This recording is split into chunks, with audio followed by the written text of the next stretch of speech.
Our top story tonight, Dalton Kincaid. Has the hype gone too far? Because we're already hearing offensive coordinator Ken Dorsey pump the brakes at OTAs. We've got that, updates from teams across the leagues who are competing in organized team activities, and more on Player Profiler today.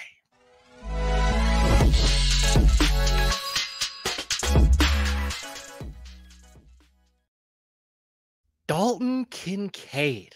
So Dalton Kincaid, his role is to be determined, according to offensive coordinator Ken Dorsey. And that is not overly surprising. Dalton Kincaid is an undersized tight end.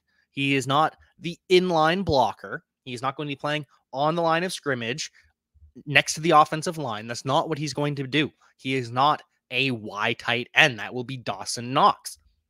And we've said in the past here on Player Profiler Today, it is all the time we hear this player is going to play in the slot, this tight end, this running back, they're going to play in the slot more. But it just doesn't usually work out that way. And so when Ken Dorsey comes out and says, we're nowhere close to knowing what the big picture is going to be because we have to learn him and he has to learn us. Now, it's not a full-blown problem because you've been listening to Player Profiler Today, but it is not good for Dalton Kincaid. Now, the Bills, they are supposedly going to run more two tight end sets. They have historically not done a whole lot of that. They've been more of a four wide receiver team, but they could do more of that. But that still makes Dalton Kincaid a part-time player. Dawson Knox is going to be on the field a lot in 11 personnel. That means when there are three wide receivers, one running back, and one tight end, Dalton Kincaid is going to be on the bench a lot. Dawson Knox is going to be on the field a lot because if it's a run play, Dawson Knox can block. He is also a threat in the passing game. So there will be different packages where Dalton Kincaid is on the field instead of Dawson Knox. But the problem, and this could be a problem into the future for Dalton Kincaid, is he has the body type, the design of a part-time player. Now, the flip side of that, look at Mark Andrews. Mark Andrews started his career as a part-time player. He was not on the field. He was behind Hayden Hurst quite often. He was behind Nick Boyle quite often in snaps, but he got all the routes run. So there's a path to success. That path is just not common. It is unlikely, and it is an outlier. So Dalton Kincaid, he's not going to be the wide receiver 2 for the Buffalo Bills, especially if they get DeAndre Hopkins. But even still, it's Stephon Diggs, it's Gabe Davis, still ahead of Kincaid, probably Khalil Shakur ahead of Kincaid, Dawson Knox ahead of Kincaid, James Cook. Who gets more targets, Dalton Kincaid or James Cook? That's an interesting question. Probably Kincaid, because Josh Allen doesn't dump it off to the running back a whole lot, but Devin Singletary had back-to-back 50-target seasons, didn't he? So is Dalton Kincaid going to see 50 targets as a rookie? That sounds obvious, but there's no guarantee. So, like with all players, remember, things are fluid this time of year. Things can change at the drop of a hat just like that.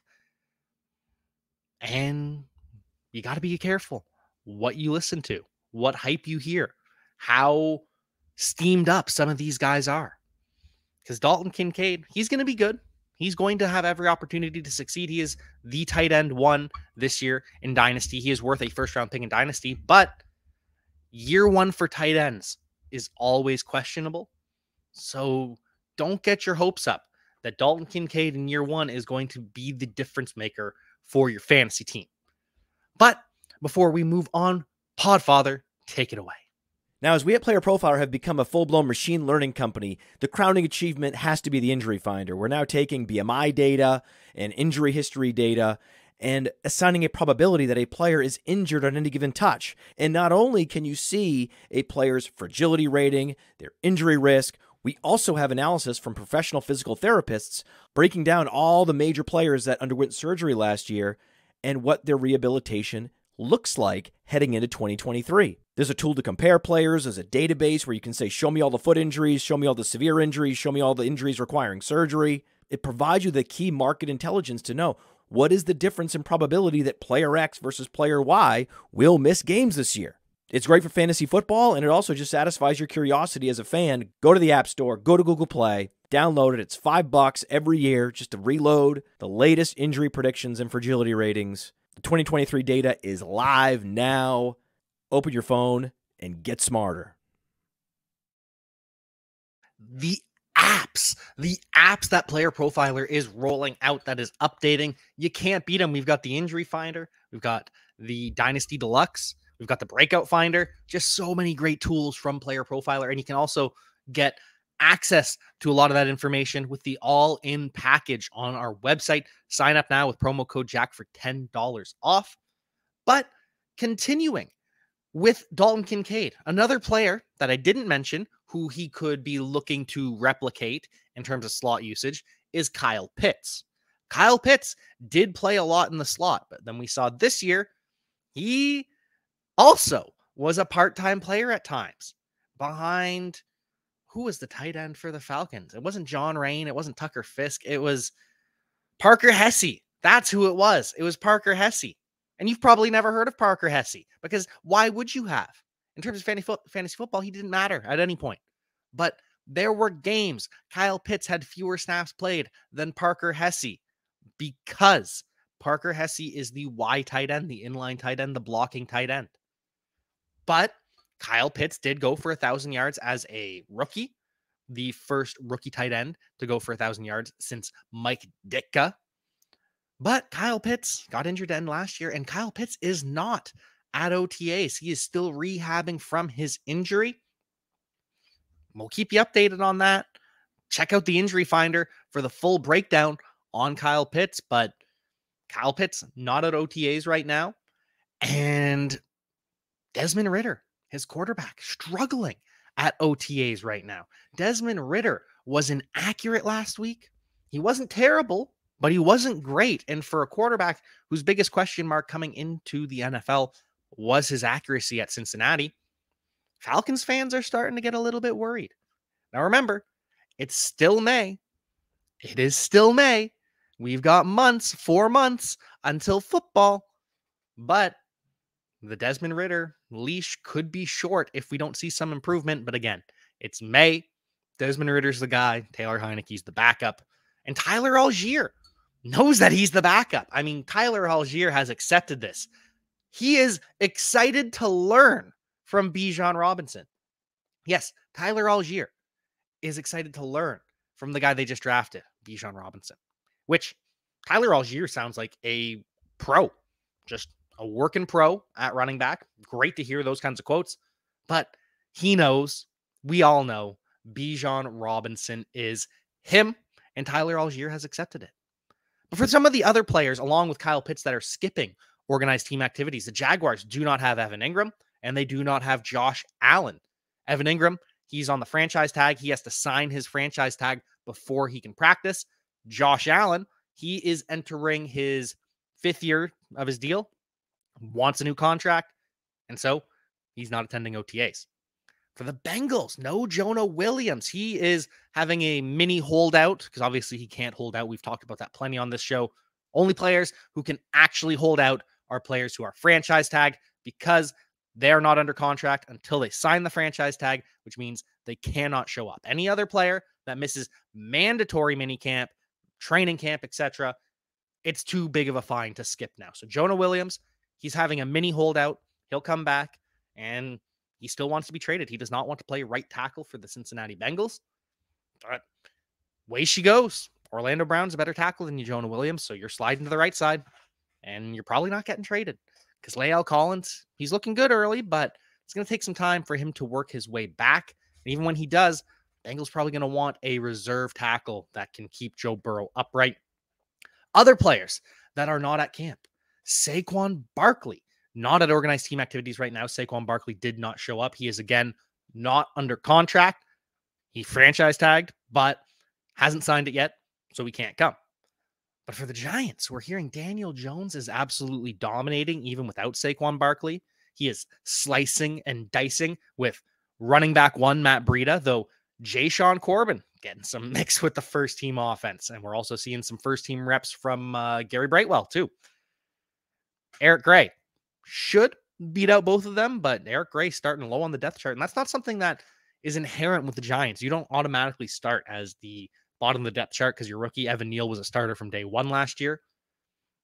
Same with Kayvon Thibodeau. But regardless, Daniel Jones slicing and dicing with those running backs and with his receivers, Paris Campbell in the slot, Darius Slayton as the Z. And apparently Darius Slayton was the primary option early in camp. But of course, Darius Slayton looks good. He runs a 4.3.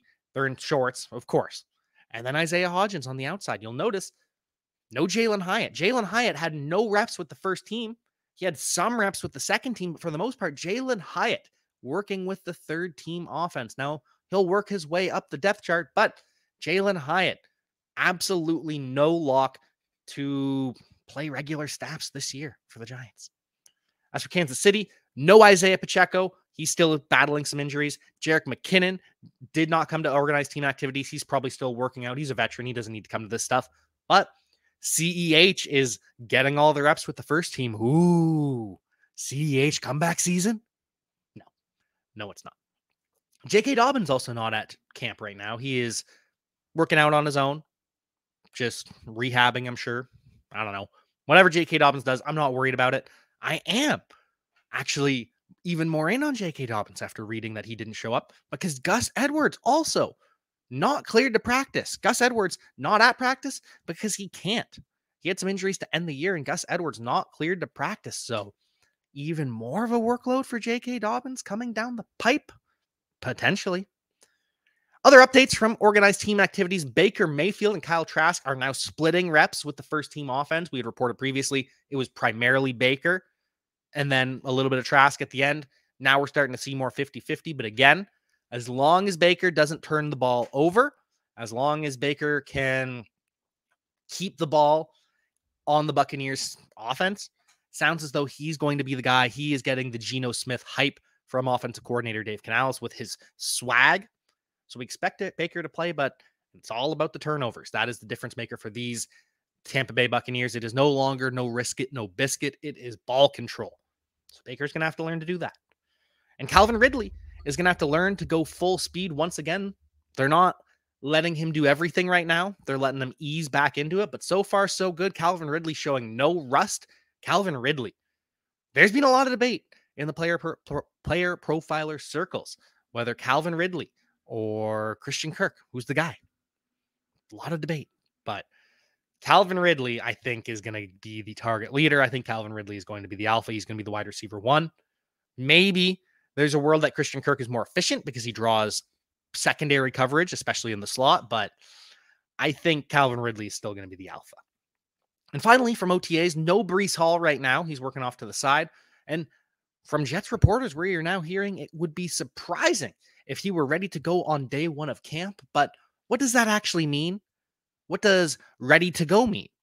Does it mean that he's full go, practicing, taking every snap? Does it mean he is cleared to practice? We don't know because so many of these beat writers just write in cryptics. So many teams just don't want to reveal things. So Breece Hall, still questionable coming off the knee, but check out the injury finder for updates on Breece Hall. That'll bring us to some final bits of news around the NFL.